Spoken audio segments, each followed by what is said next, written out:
dropped it. And found another buyer a direct buyer, and matched our offer. And it's like, oh, not suspicious at all. Because he was asking 14.75 for a different property, and we offered, it was in Fort Worth, we offered 14.15 because they wanted us to pay broker commission. Oh, I got a guy that paid 14.25, and it's direct to buyer, so I don't have to pay commissions. So anyway, the joys of apartment acquisition, right? Which is actually one of the things we're going to be talking about today. So well, if the prices are right, if the prices are competitive, there's going to be a bidding war. So we're trying to get it where it doesn't get out to market. So there's one we're working on in Arizona, and there's 1, 2, 3, 4, 5, 6 in the DFW market that are not marketed anywhere, that we're trying to get deals on, because they go to market, that will get outbid 100% of those. If they take it to market, we will not buy it, not one of those. Yeah. So we're trying to get them to not take it to market. Awesome. Well, let's go ahead and get started. Welcome, folks. Welcome back to another REV Real Estate Live. These are our free weekly educational webinars on apartment investing. So whether you're looking to invest passively or become an operator, there's information to be pulled from these webinars. Now, with that being said, we gear these education webinars more towards a person that is looking to passively invest. And the reason being is because whether you want to passively invest or not, you've got to know some of the basics. You've got to know, you got to have a foundational understanding of how these apartment deals are operated and ran. So during these weekly webinars, we like to pull the curtains back a little bit and share with you a little bit about things that our team does and things to look out for if this is an asset class that you're interested in investing in. So every week we have a topic that we like to focus on. And really what we're going to be talking about today is how to be an effective passive investor and some things to look for and things to really understand. So I got my handy dandy whiteboard here. You'll see me using this quite a bit because it helps me, one, gather my thoughts and gives you a visual. I'm a very visual person, so just listening to someone speak all the time is kind of difficult for me. So I like using the whiteboard so you have a reference, you could take pictures, screenshots, whatever you want to do. We are also going live on multiple social media platforms. If you have questions throughout the webinar, please ask them. And what you can do is, as that question comes, just type it into the chat box. And if you're watching this live on social media, feel free to comment on the live video because our assistant Hillary is monitoring that as well, and she can relay those questions to us. And we're going to do something a little different today. After I get started, there's 4 things we're going to be talking about today. Number 1 is some common myths that people have when it comes to apartment investing. So I want to share what 3 of those are. And then we're going to talk about the why. What is your why for wanting to get into apartment investing? And then we'll talk about the how, which is the process. And then the what is the specific actions or the specific things you need to do to make sure that you're making a wise investment and just to better understand what happens in this asset class. So the thing that we're going to do a little bit differently is, after I review these myths, I actually want to know what your whys are. And in previous webinars, we haven't opened it up to commentation and things like this, where we ask a specific question to the audience. But I want to know that. And I think it's good for you to review that as well. So if you're on the webinar with us, I'm not going to ask for volunteers. I'm just going to ask for a few people by name if they wouldn't mind sharing. And if you're not comfortable, that's okay. Just say, I'd rather not share right now, and we can respect that. But I think it's important and a powerful exercise to do, because a lot of us are here on this webinar today for some reason. There's a reason that you're here. So hearing what other people's whys are, I think, can be a very powerful tool to help you gain clarity on really what it is that you're hoping to gain from investing in apartments. But with that being said, let's go ahead and get started, and we'll jump into some of these myths. And again, if you have questions in the meantime, then feel free to go ahead and put it in the chat box. Oh, real quick, I need to do a shameless plug. Our podcast that our team's been working on for quite a while just launched yesterday. So it's called The Millionaire Mind, a journey into the mindset of successful business owners. Unlike this webinar, it's actually not an apartment investing or real estate podcast, but we focus more on what goes on inside the mind of these successful business owners, and we interview them on the show. So that's my shameless plug. I love it. If you went to search for it, rated it, reviewed it, shared it, it means a lot to me. We've spent hours connecting with some very, very successful entrepreneurs and business owners to get into their minds and ask them about their story and their journey. So there's my shameless plug for our new webinar. So excellent. Let's get into our myths. So number one that I want to share, and listen, these myths, these are ones that I personally experienced before I got started in apartment investing. So some of these you might already be aware of them, some of them you may not be, but these are the ones that I wanted to share because as I've talked to people, it's a common misconception that I come across quite a bit. So number one is that apartments are owned. Should have wrote this out first. I'll just say a rich person or a large institution. I'll abbreviate there. Myth number one, apartments are owned by a rich person or a large institution.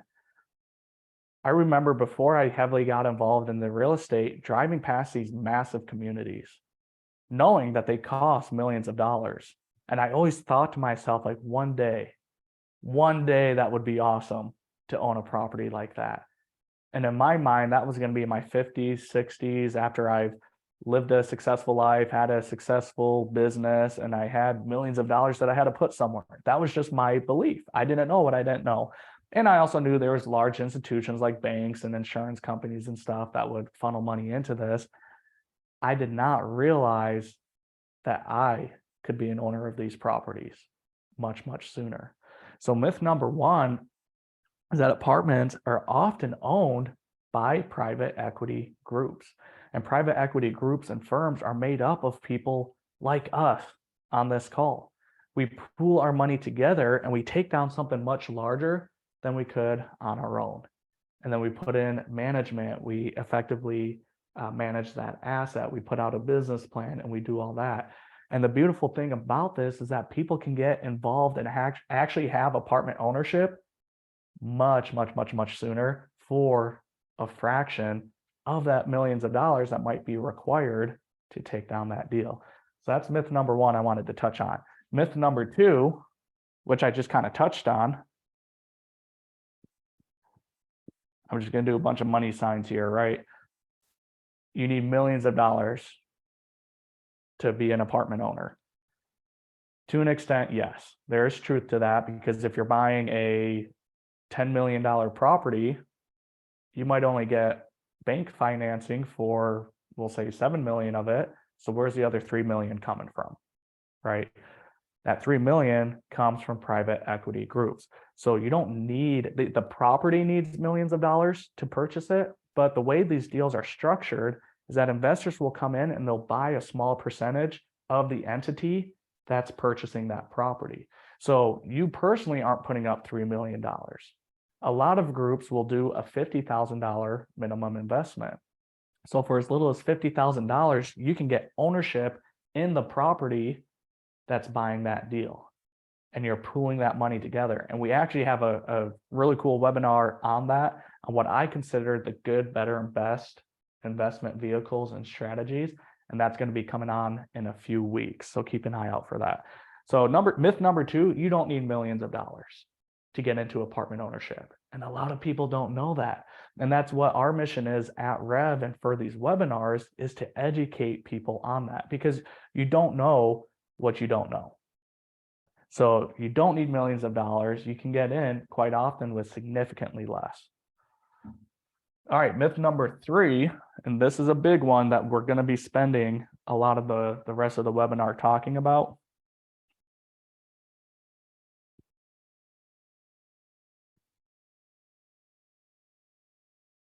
Myth number three is that you have to do it yourself. There is so much that goes into not just taking down these apartments, but raising the capital and managing the asset, building relationships. There is so stinking much, so many moving parts, things happening simultaneously, that absolutely cannot be done by one person. And so a lot of people don't get involved because it seems like this monster that they just have no idea how to start taking down. What actually drew me to apartment investing as I started learning more about it is that it's 100% a team sport. And I grew up playing team sports. So maybe that's what resonated with me. I don't know. All the sports I played basketball, I played lacrosse, I played soccer. You might have star players. You might have the what do they call them? Like the first pick, all stars, whatever on your team that definitely help. But in those team sports, everybody plays a specific role. And then when they come together collectively, that's how you win games and championships. It's no different in apartment investing. Everybody on this call right now, I'm sure has a unique skill set, has a unique strength that they can apply directly to apartment investing. So when I realized that I didn't have to do all of this and that I could actually and need to have a team around me, I actually felt more supported. And it felt much more realistic to be able to take down something that 10 years ago, I would have never even imagined that was something I could do. So myth number 3 is that you have to do it yourself. You can't, period. You have to have a team. So connecting and finding those team members is vitally important to be successful in this space. So those are 3 myths that I have that I personally experienced, and I'm sure a lot of people have experienced as well. Bruce, I'm going to put you on the spot here because I know you like to talk. Before you got started in apartment investing, what was one of the myths that you had about getting involved in this space? Oh, that you had to have deep pockets and high net worth, and you had to be wealthy to buy them. Okay. And I love that you brought that up because we're going to come into that. And a lot of us probably feel the deal we same way. bought, I mean, we rarely put money into our deals. We're on our 21st project, of which all but maybe 4 were syndicated in some way, shape, or form.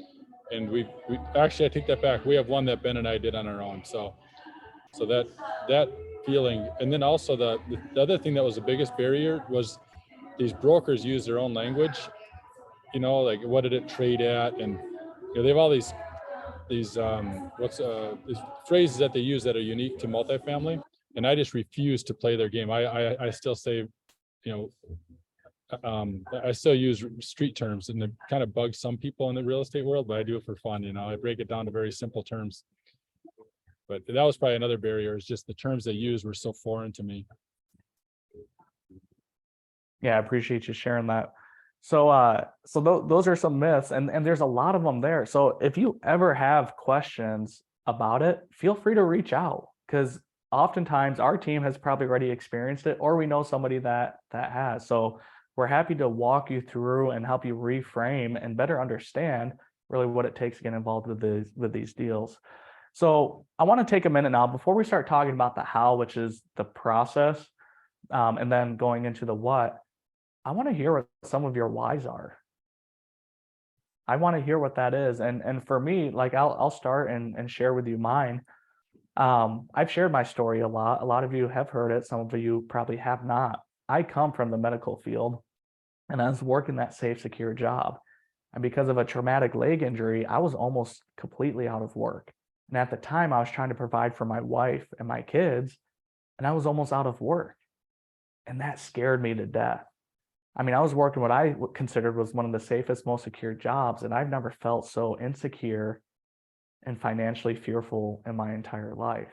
And that's what jump-started my journey into real estate investing, because I knew if something like this was to happen again, I wanted to be set up for myself and for my family to be able to weather whatever storm that was. So I got into real estate investing, and we started with a couple fourplexes.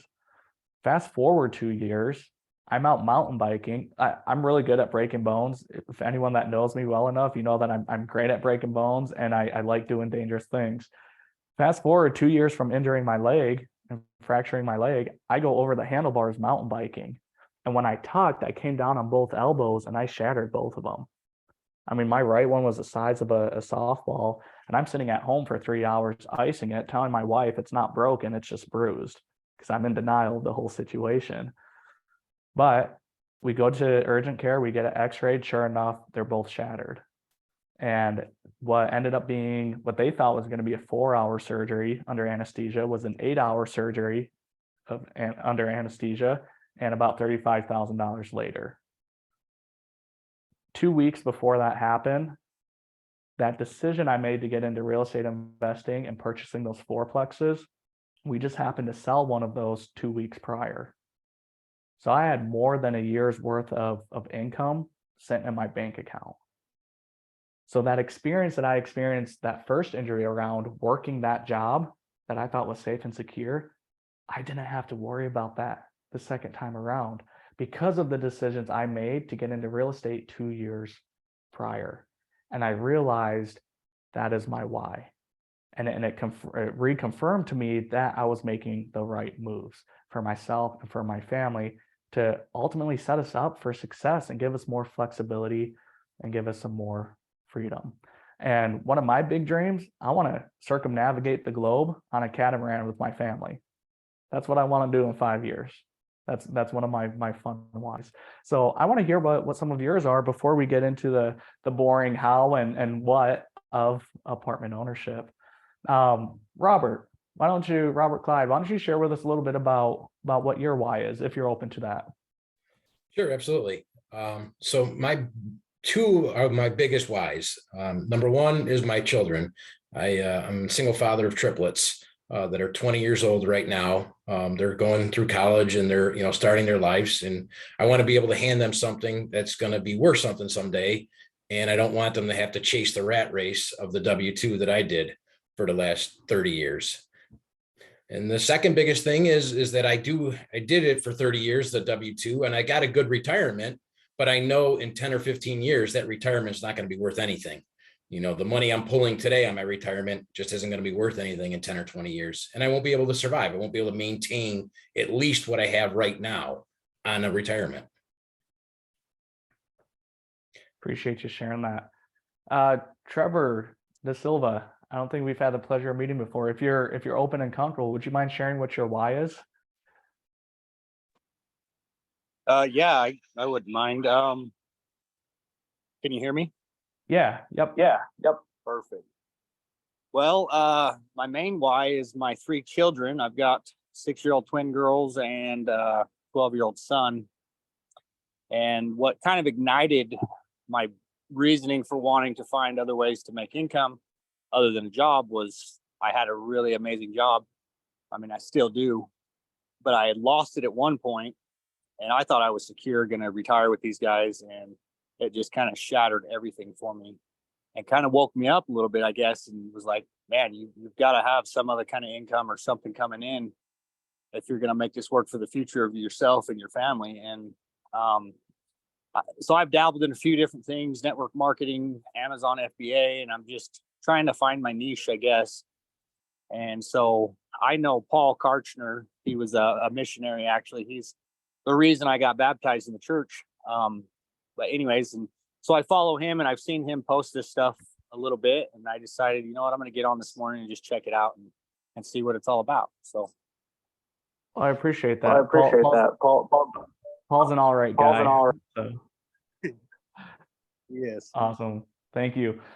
Steve Cochran, are you comfortable sharing what your why is? Sure. It's been said the children, and I think we all want to leave a legacy, and that's definitely one for me. But really one of my biggest, and this, might sound weird to some, but one of my biggest is so I can serve the Lord a little bit later in my life and still be able to have an income. I'd like to go on a mission with my wife at a younger age. And so one of my big whys is to be able to establish passive income flow that will still provide for me and my family if, at that time. Thank you for sharing. I don't think there's anything weird about that. I think that's a very, very powerful why, having that goal and that desire a few years from now. So thank you for sharing. Yeah, you bet. Amber, what about you? We'll do one more if you're open to it. Sure. So mine is my children as well. I have a medically complex son that had a kidney transplant when he was 5. He's 11 now. And kidney transplants don't last forever. So that is something that I just want to have financial stability and kind of like a just peace of mind to be able to give him a bigger life and to kind of take some of the pressure off in the financial side of things so that we don't have to worry about that part. Awesome. I appreciate you sharing that. Do you guys recognize a common theme here with the people that we asked? And I just picked them randomly. I didn't even ask them beforehand if they'd be open to sharing. So I definitely appreciate you allowing me to put you on the spot like that. For those of us that have families, that can be a very, very strong why. And some of us may not have families, and that's okay, but there's still a reason we're here today. So before you ever get started investing in apartments or anything, right? Like we talk about apartments, that's our preferred vehicle of choice. There's so many different ways to make money, okay? Before you make any move in that direction, you've got to know what your why is, because things will never go as planned.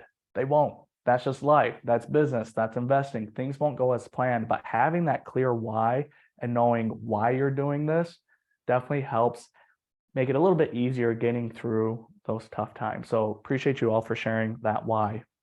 So going back now, getting more involved into the apartment investing side of things, the how. Now, the caveat to this, here, let me write these out here. So I broke this down into 4 simple steps of the how or the process. So number 1, you've got to source the deal. And then number 2, you got to qualify for the financing. And then number 3, you got to provide equity. Ooh.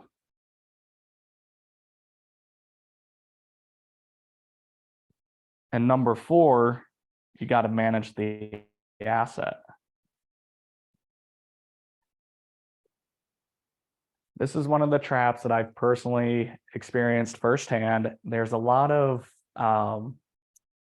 mentorship groups and I'm not trying to talk bad about them, because there's a lot of good that comes from them. And I know people that have been very, very successful joining these groups. However, you go to these 3-day events, they get you all hyped up about apartment investing. And they're like, look, it's as easy as 4 steps. All you got to do is source the deal, get the financing in place, raise some capital, and then manage the asset.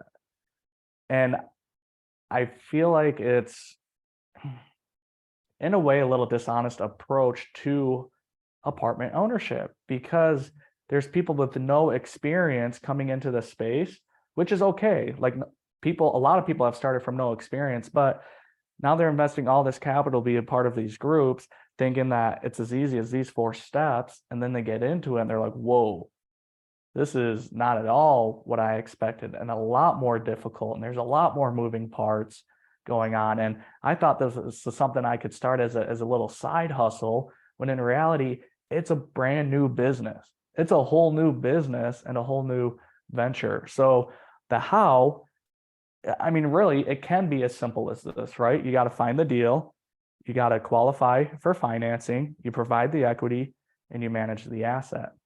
And it's easy to fall into the trap of, oh, okay, yeah, I can do that. I can do that all on my own. But myth number 3 is that it has to be done on your own or by yourself. And I told you it can't.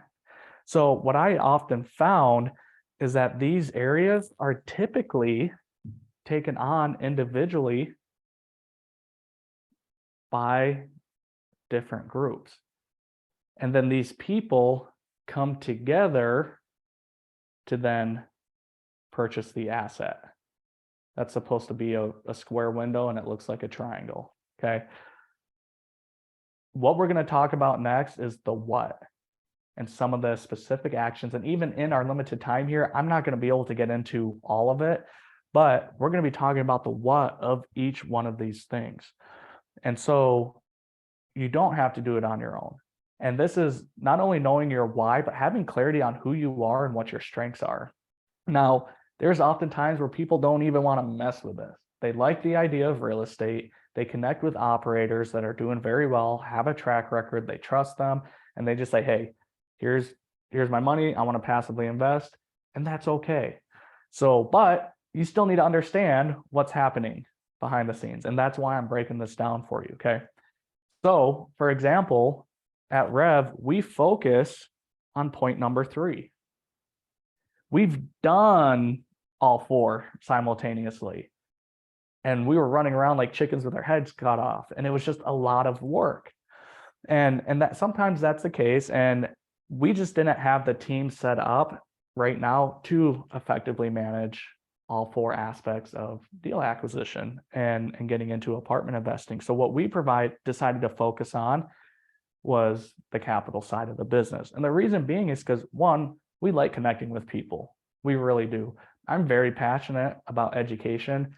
These webinars are new. We started these a few months ago. 2.5 years ago, we were doing monthly meetups covering the same stuff. But since it was only once a month, we couldn't get into as much depth as we can on these webinars. So I really appreciate you taking time out of your day today to tune in and to listen to us, because this is what excites me. This is what I really enjoy, because this is stuff that I wasn't taught. This is stuff that I didn't know, that I had to learn on my own. So I appreciate you being here. Now, there might be other groups that are really good at sourcing the deal.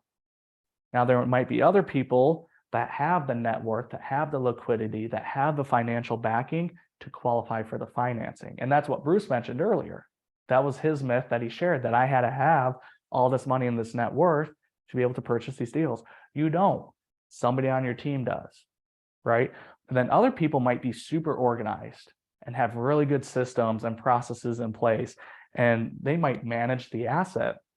They may not be actually managing the property itself, but you've still got to manage the managers. You've got to know what the property managers are doing day to day, week from week, to make sure that they're helping you and your team execute the business plan effectively.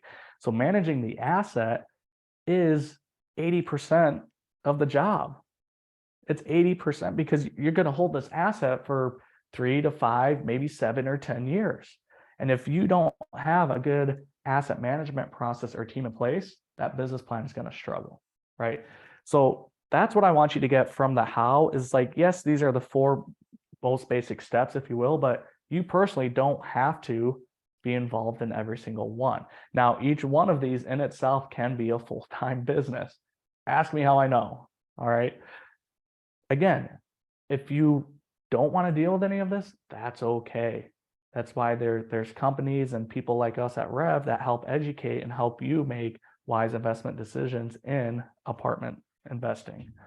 So before I move on to the what, any questions about this that I just went over? I don't see any in the chat box.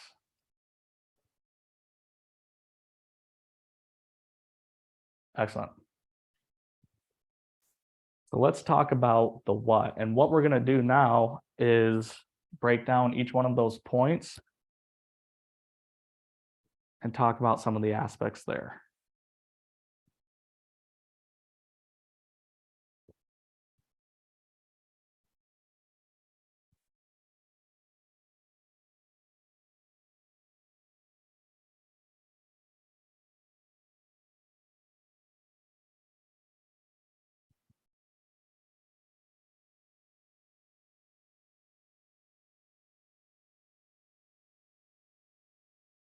Okay.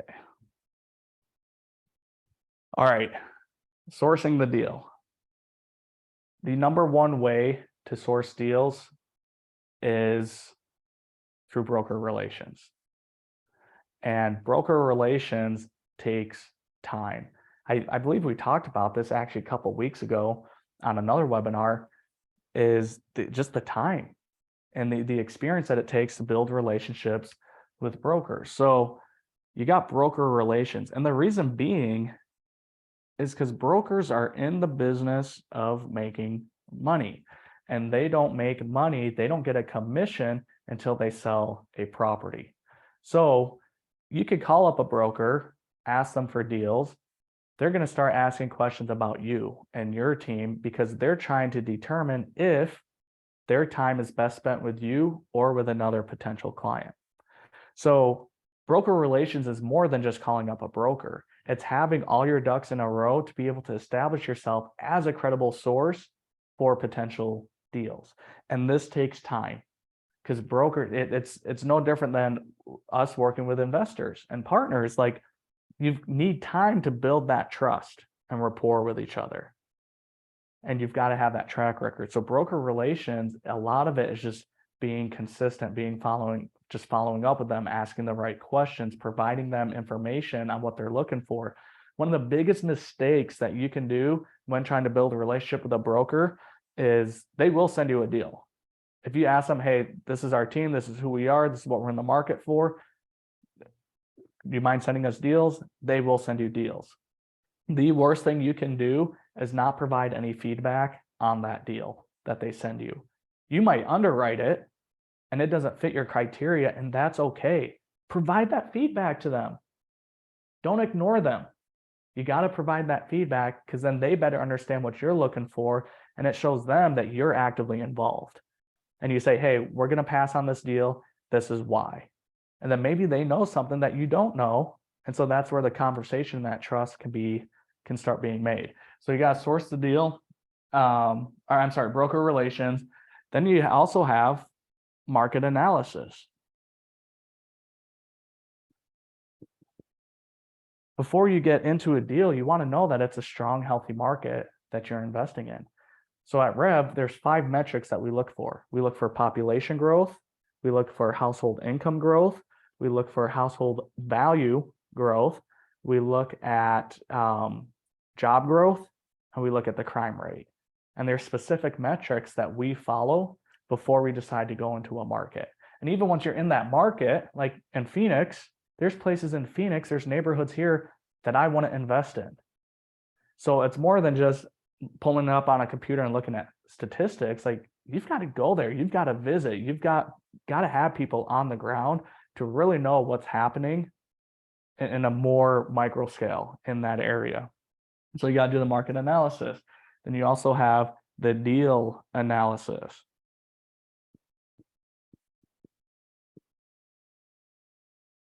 Underwriting a deal is so much more than plugging and chugging numbers. I'm going to say that again.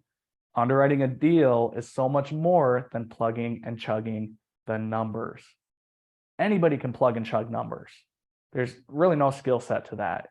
There's so many spreadsheets out there, and it tells you, hey, put annual rent here, put insurance expense here. It really doesn't take that much skill. And people jump into this game thinking that, oh yeah, I can analyze deals, I'm good with Excel.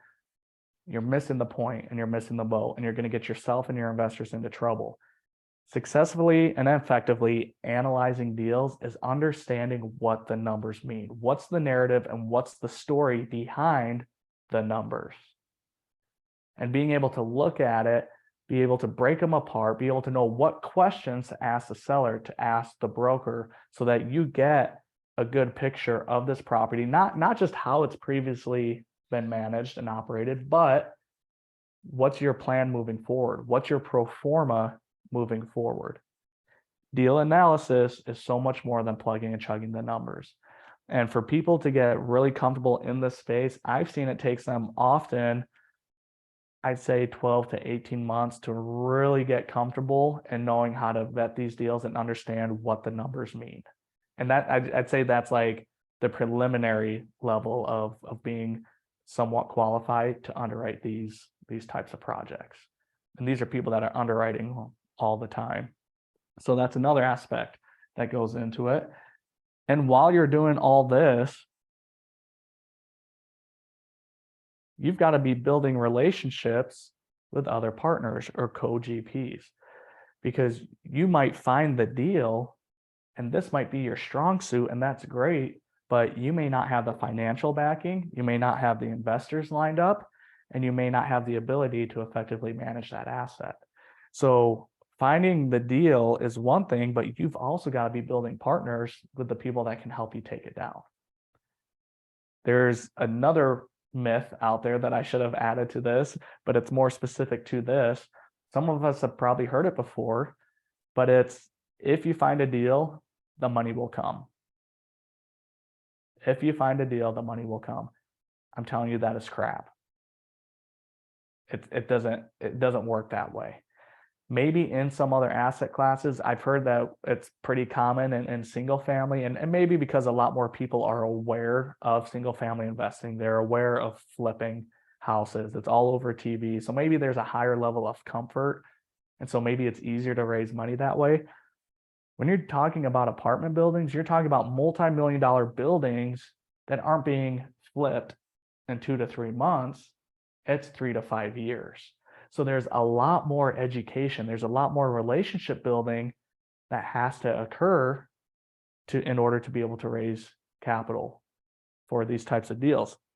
So building that co-GP relationships is essential, along with knowing how to analyze the deal, how to analyze the market, and building relationships with the broker. Do you see how this can easily take 30, 40 hours a week for multiple people, right? This is one aspect of the deal. Any questions about this? I don't see any in the chat box, so I think we're going to keep going. Number 2, financing. We'll get through these a little bit quicker.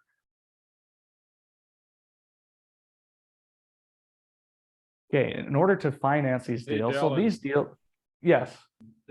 Sorry, I was outside, so I had to unmute or muted. I have a comment on the deal side. When you're finding the deal, it's also very important to find the story of the seller and find out really why. There's a story to every project, like you said, is a business in itself, but it's also a story. There's a story there that's being told about what's going on with the property, what can be done, what the history is. And that helps to sell and to pitch to the investors, because the deal, if you have the deal, the money doesn't come. You have the deal, you have to fight for every single last dollar, right? But if you have a good story to tell, it helps to really get the emotional, because everybody's going to invest in emotion. They say they're objective. It's impossible to be 100% objective. Every decision is an emotional decision. So the more you can get into the story, the more fun the capital raise is. Absolutely. And no operator, I've said this plenty of times, I'm going to say it again, no operator is going to show you a deal that the numbers don't look good at. They'd be the worst, Yeah. like, deal pitcher ever if that was the case, right? Like, no operator is going to show you a deal that the numbers don't make sense at. So you've got to understand. As Joel Block says, my performa I'm getting so good at them that even I believe them. I love that. And I quote Joel Block all the time. He said, I got That's so good at awesome. underwriting that even I started believing the numbers. Okay. So you've got to know the story. What's the story of the operations team, the general partners? What's the story of the property? Where are they taking this property? Like, that's really what you're investing in. Okay. The deal itself is just the vehicle. And I want to stress that, right? So that the deal itself is the vehicle. You're really investing in the operators and the partners and the market and the story, right? Thank you, Bruce. Appreciate those comments. So transitioning over to financing, these deals are almost always bought with financing. Like, hardly any of them that I know of at this level are paid for in cash, because being able to leverage the returns and get the most out of the property using finance can be a very, very powerful tool. That can be a very powerful tool. So in order to qualify for these loans, and again, these are rules of thumb, these are going to adjust depending on what's going on in the capital markets. But you've got to have a net worth of typically equal to or greater than the loan amount. So if you're going in to get a $10 million loan, you've got to have a net worth of $10 million or more. Let me back up. You don't have to have a net worth of $10 million or more. The general partnership team has to have a net worth of $10 million or more. So if this is something that you're interested in getting involved in, start asking and wondering, asking around and connecting with somebody that can fit that requirement and that is open to signing on the loan on your behalf. Okay. So you got the net worth, then you also have liquidity. This is a big aspect. The liquidity is how much cash does the team have on hand? And again, general rule of thumb is that banks like to see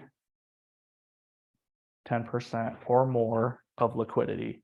So if things were to go south on that property, they know that that team can infuse some cash to make sure that the debt service is still being covered. So a $10 million loan, $1 million in liquidity. Okay. And I need to mention that this doesn't have to be one person on the team. If there's, for simple math sake, let's say there's 5 general partners on the team and we each have a net worth of $2 million, that would qualify. That would satisfy. Does that make sense? So it doesn't just have to be one person. Oftentimes it is, because there's somebody that just has, they've been investing for 20 years, right? They've got a net worth of $50 million and they can get ownership on the team simply by signing their name, while everybody else is doing all this heavy lifting. There are partners out there doing that. So it's just a matter of finding them. So you got the net worth, you got the liquidity, and then you have the record. And by the record, I mean like history, borrowing history. There's certain loans out there that you can't go and get first time around. You have to partner up with someone that already has experience borrowing from those lenders. And banks want to know that you're a lendable person. So the more of a track record you can bring to them, and the more money you could say, hey, look at how much money I borrowed over the last 5 to 10 years, and we've returned all of it. We never missed a payment. That's going to make you marketable. Okay. So sourcing, financing, let's jump down to equity, and I'll cruise through these. So, because we're running low on time already. So equity, the one thing I have to say to this, can you guys see this blue okay? I'm not sure how it's coming up on the screen. Okay, I'll try to push a little harder, make it a little darker. So equity, the one thing I would say to equity, and this was probably the most profound advice that I ever heard, probably about 1.5 years ago. You don't raise capital, you attract it. And when I heard that, my mind completely shifted on the equity side of the business, because then I start asking myself, like, okay, what do I need to do? What do we need to do as a team to set ourselves up to attract capital? When you're attracting capital, it's coming to you. When you're raising capital, you're going to other people and you're asking them. Right. And I think that's why a lot of people get turned off from this space, is because they don't want to feel like salespeople. They don't want to pressure their friends and family and say, hey, I got the deal of a lifetime. Come check it out. Right. But it's so much more than that. You're not raising capital, you're attracting it. And I feel like that's really influenced who we are as a company, because a lot of the things we do is to build that trust and to educate and let people know that, hey, we can be a good partner and a good resource for you if this is the space that you're interested in. So don't raise capital, okay? Don't raise, attract. Okay, so what goes into that? Number one, you have to identify who your investor is. And this is in any business, right? Whether it's apartment investing, or you have a software company, or a home service, a plumbing company, a roofing company, it doesn't matter what business you're in. You have to identify who it is that you're trying to serve, who it is that you're trying to help. And so that's the first step, is gaining clarity on what those investors look like. There's investors that love apartments, and there's investors that want to touch them. There's investors that love retail and hospitality, and there's investors that want to touch them. There's investors that only do single family flips and they won't do anything else, right? So you've got to understand what type of people invest into projects like this. And that takes time, and it takes relationship building, and it takes conversations. So you got to identify who the investor is. And then I mentioned this already, you've got to build relationships. You've got to be meeting new people every single week. Every single day, every single week, you have got to be meeting new people. So it takes time to go out, to connect with these people, to get to know them, to see if what you have is something that can serve them, that can help them. That takes time. Having that that machine that enables you to create new relationships every single week. Because a lot of people, when they get started in this game, they'll go to friends, family, and then they're tapped out.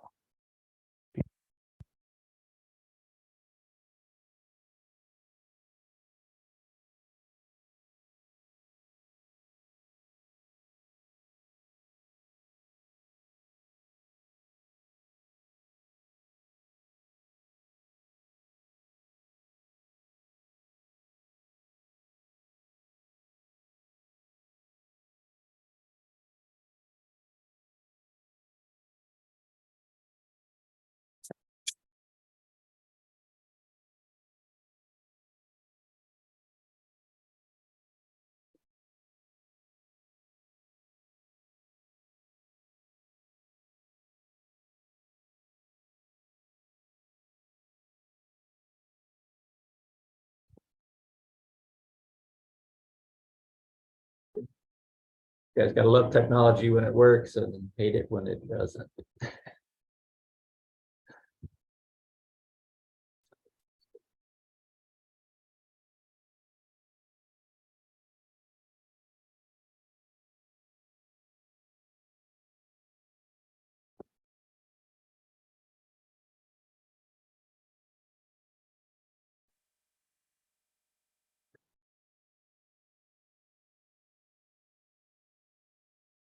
Am I back on? Yeah, you're good. Hey, all right. I have no idea what the last thing you heard was. Quite honestly, I don't even remember what I was really saying. I get on these little rants. So we'll how long did it cut out for? About 30 seconds. I saw Justin's comment. Yeah, It was just a few seconds. Okay. I don't remember where I was at. Okay. And the point I was trying to make is that you've got to have a machine. You've got to have ways to bring in new relationships, and you can't just exhaust. You're going to exhaust your friends and family super quick. So, what mutually beneficial ways are you connecting with these potential investors? And then you got to nurture them. Like once you bring them in, what are you doing to nurture them? What are you doing to keep them front of mind and seeing what they're up to, seeing if their situations change? Maybe they're not ready to invest now, but they expressed interest in 3 to 6 months from now. If you don't talk to them for 3 to 6 months and you're like, hey, Bruce, 6 months ago, you said you were interested in investing. I got this deal. Do you want to jump in? How is that perceived? It's like, I only care about Bruce because of his investment. That's not the way you build relationships, and that's not the way you nurture. It takes a lot of time, and it's more than just the investment, right? Like, do I know Bruce's family? Do I know what that his family went on vacation a couple of weeks ago? Did I ask him how his trip was, right? I know Bruce is big into mountain biking. So like it's really getting to know people on a personal level, okay? And then educate. I mentioned this. Education, I'd say, is probably the number one thing that we focus on at REV, because we feel like educated investors become the best investors, right? Because they understand what we're doing. The transparency is there. They understand, they see, they recognize, oh, okay, yeah, I remember Dallin talking about this, and this is why that's being done, right? It's so important to us to be able to educate people on this matter. And a lot of it, people aren't even aware of. They don't know that this is even an option. People will think about getting into real estate, getting into apartment investing in their retirement, when they could literally get involved this week or next week, and they don't realize that. So that's why we're really fond of education and just letting people know what they don't know. So you got the education, you got the network. Okay, the network and networking kind of goes along with finding new relationships and nurturing. You've got to build that network. One of my favorite things I like to do, and it's always about providing value. That's really what it is at the end of the day. And one of my favorite things I like to do is, because this is our team's primary focus, I connect with a lot of people. And I'll be on the phone talking to someone, and they'll say or express something that they're interested in that I just spoke to someone yesterday about, So I'll just make the email introduction. And it's, I mean, it's as simple as saying, like, hey, Steve, I was just talking to Robert yesterday. He mentioned such and such. I know we talked about this the other day. I think it would be mutually beneficial for you guys to have a conversation. I don't know where it's going to go. Nobody knows where it's going to go, but those connections can make such a big difference. And you could be getting involved with somebody in a partnership in real estate just from one introduction. So we're a lot closer to it than I think a lot of us realize. So building that network. And then I just touched on this, providing value. Okay. Sharing and presenting an apartment deal, an investment opportunity, is not how you provide value. And I know that might sound a little backwards, okay? But I hope you understand from what I've just talked about as to why I'm making that claim. Okay, the investment opportunity, yes, it can provide value financially to that person, but in the process of building a relationship, before somebody even decides to invest, you've got to be providing way more value to them before that investment opportunity is ever presented. And think of it this way, okay? Think of any good adventure movie of an explorer or somebody that's on an adventure. You have the hero and you have the guide, right? I like using the example of the Karate Kid. Okay, it's a classic. Everybody's seen it. You got Daniel LaRusso, the new kid in school, getting bullied, and then you got Mr. Miyagi. In the Karate Kid, the hero is Daniel LaRusso. The guide is Mr. Miyagi. Any business that you're in, as you're building relationships with people, you are not the hero. You are the guide to the hero's story. You are the one that's identifying what their needs are, what their strengths and weaknesses are, and helping them along their own journey. Now, in our situation, it often has to do with financial freedom. It often has to do with family, right? There's a reason, there's a why people are getting involved in this. And if we can better understand that and help people see how this vehicle can help them, we are the guide to their own story, to their own journey. And oftentimes that's flipped. A lot of people in this space want to put themselves at the hero and be like, hey, look at this incredible opportunity I'm presenting to you. Look at me, look what I'm doing for you. That's backwards. That's so backwards, okay? So if that's the area of space you want to get involved in, hopefully you have a better understanding of what's required. Holy cow, we got 2 minutes left. Okay, I'm going to rock through this last one. So managing the asset, this is often talked about last because it's one of the last steps in the process. However, it's 80% of the business plan, right? It might take you 3 months to acquire a deal. Once you get it under contract to close, it might take 2 to 3 months. You're going to have to manage that for 3 to 5 years. So your asset manager is probably one of the most important people on your team. Okay. So they're not only vetting, but also firing. I'm just going to put PM for short, property managers. Most operators aren't managing the properties themselves. Some of them do have that in-house because they weren't happy with their property managers and they're large enough that they can justify taking that management in-house. Oftentimes, they're using third-party property management, okay? So the asset managers are managing the managers. They're vetting them and firing them as quick as possible. Because if you do not have a good property manager on site that's effectively fulfilling your business plan, you're going to get behind schedule. So these asset managers are doing that. They're implementing the business plan. Okay. And they're implementing and executing, I should say. Maybe those are the same thing. And then managing renovation schedule. This is a big one because a lot of these value add deals that our team gets involved in and a lot of apartment investors get involved in are referred to value add. So they take an existing property, they improve the value, and then they sell it. That often requires heavy renovations. My business partner, Jim, and I sat down with an operator that we're looking to partner up with a couple weeks ago. This month alone, they're doing 178 unit renovations. 178 unit renovations in 1 month. Do you think they've got to have a pretty effective system in place to be able to manage that? Absolutely, right?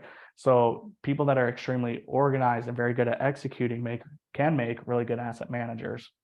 You also got to look about or consider the accounting, taxes, and yes, there's incredible CPAs like Justin Jensen that can definitely help you out with this. But as an asset manager, you're in communication with the CPAs and accounting, and you have to understand how the numbers are flowing and making sure things are being reported accurately, because this is the stuff that's being reported to your investors. And you want that full transparency there. Which leads me to that next point, is investor reporting. Just because an investor invests with an operator doesn't mean that they're done, right? Or that they're satisfied. If think about it, right? If you were to invest your capital and you never heard from that operator again for the next 3 to 5 years, you'd kind of be wondering what was going on with your capital, right? So there's a lot of investor relations, reporting, and management that happens within the asset management phase. Now, those that focus on the equity and the investor relations, they're going to be involved heavily with this as well, especially if they're the ones bringing capital to a deal. So that's why we've chosen to focus on the equity side at REV, because we're able to connect with these people and provide the most diversification to our investors and be that third party, if you will, to be able to help them and be that middleman between the manager, the financing, the sourcing, and being able to be an additional resource to them. So as you can see, there's so much work that goes into acquiring these apartment deals. If you want to pick one area, stick to it. If you want to do all of it, you better have a big team and have patience and be willing to invest capital and time, or you don't need to do all of it. You don't need to do any of it. If you like the idea of real estate and this just resonates with you, then you can find operators and people like REV and other teams that can invest this capital for you. But at the end of the day, it's up to you to be educated. So that's what I have for today. I apologize for going over a couple minutes. I'll blame it on my batteries dying in the microphone. But definitely appreciate you all being on. Before I shut this off though, and we close out for the day, if there's any questions, I'd love to hear them. I'd love to be able to answer those for you. If not, we'll just go ahead and wrap things up.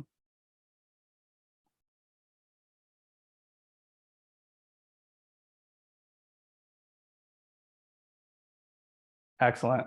Folks, thank you so much for tuning in to another REV Real Estate Live. If you are not in our investor portal, that's one of the best ways to know about upcoming deals, see some of the deals we've participated in. That doesn't mean that you're ready to invest. We still need to get on a conversation and have a phone call with you just to make sure the alignment is there. So if that's something you're interested in, you can go to investwithrev.com and get signed up in our portal. And Hillary was actually on top of it, and she actually just put that link into the chat. So if you're not already in our portal, it's absolutely no commitment to invest, but it gets you into our system. One, so we can remain compliant with the SEC, and two, we just want to make sure that there's alignment there if this is something you're interested in. And maybe now's not the right time, and that's okay.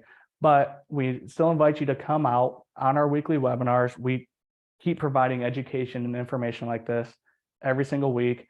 I'm also going to throw out my shameless plug again for our podcast that we launched yesterday, The Millionaire Mind, where we interview successful business owners, just so you can see how other people, successful business owners and entrepreneurs, think and the challenges that they were faced and overcame. So it's a lot of fun.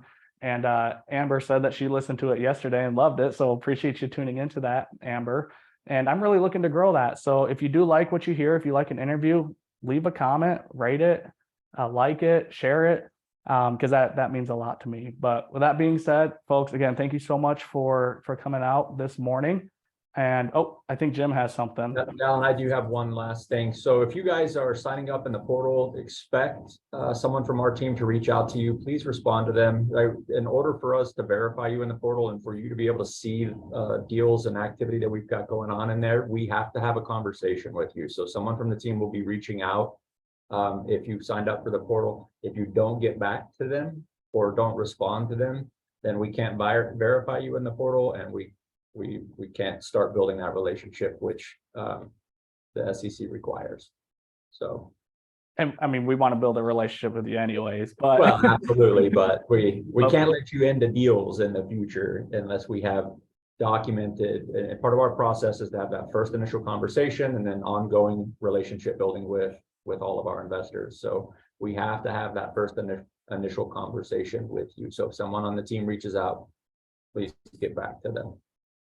appreciate that, Jim. And he brought up a good point. We're regulated by the SEC. We're not some just willy-nilly company out there winging it, right? So we are regulated by the SEC. So there's compliance and things that we have to follow. So some of you are already in that portal, and we've had some incredible conversations, and I look forward to having more of those with you. But with that being said, folks, again, thank you so much for coming out, and we'll have some more content out next week. So keep an eye out for that email. And we also have a live event. If you are local to Phoenix, we have a live event coming up March 30th. We're going to have probably over 100 people there, all focused on real estate investing and apartment investing. Wouldn't surprise me if it's more. We're still 3 weeks out when we already have over 55, 56 people that are planning on attending. So with that being said, again, guys, thank you so much, and we'll catch you on the next webinar.